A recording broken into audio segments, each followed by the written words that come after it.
one of the things that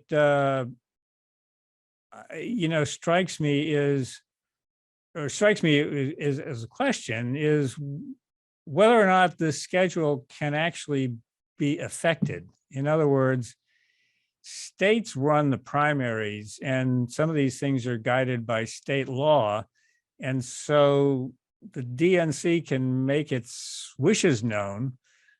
But if there are state laws that need to be changed in some of those states, and you can talk about New Hampshire state, the unique state law, but some of the states involved here, particularly South Carolina, the key linchpin is run by Republicans, and I suppose it's not clear that they would willingly change their party's date. Yeah, so two things there. One with South Carolina, the way it works there is, state law is set up so that each of the two major state parties can basically tell the state when it wants to hold its presidential primary. So actually, South Carolina already is set up with a good deal of flexibility in terms of setting up its primaries. And that's true for both the Democratic Party and the Republican Party. So South Carolina actually has a lot of leeway. The state that doesn't have a lot of leeway is New Hampshire, as you mentioned, because we have this first in the nation law, right, passed by the state legislature, which essentially orders the Secretary of State, our chief elections official, to hold our event, a full 7 days before any similar event. And in the past, that hasn't meant caucuses, right? So the Iowa caucuses could always go ahead of us because they weren't deemed to be a similar event. But in the case of the South Carolina primary, clearly, New Hampshire state law says we should go ahead 7 days of any other primary. So on the one hand, the Democrats or the Republicans can't tell New Hampshire when to hold its primary.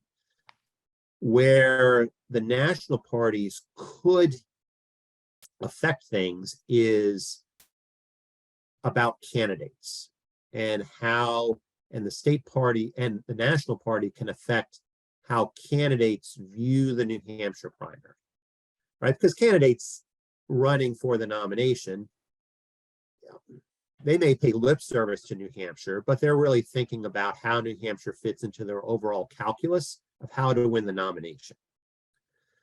And so what national parties can do is bring pressure to bear on candidates and essentially say to candidates, hey, if you go and file in New Hampshire, we will punish you in the following ways. One way that's been tried in the past is to essentially penalize the number of delegates you can win out of a particular state.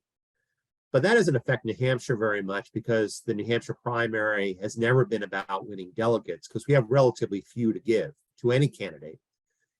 It's really been all about the publicity that a candidate can garner by winning or doing better than expected in the primary. So the Democratic Party seems intent, though, on trying other ways of punishing candidates.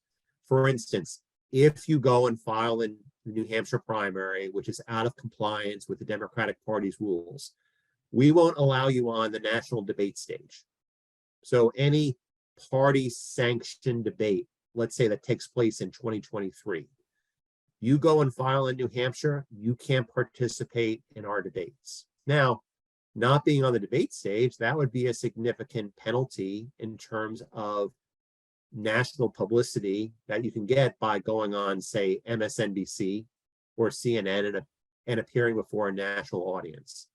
So on the one hand, parties can't tell states when to hold primaries. On the other, parties can bring pressure to bear on candidates, essentially not to go to New Hampshire, to ignore the primary. And then that's the conundrum for New Hampshire.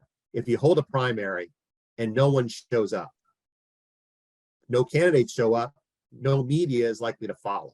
And if there are no candidates on the ballot and there's no media following it, are voters going to be likely to ignore the primary, pretend it never happened?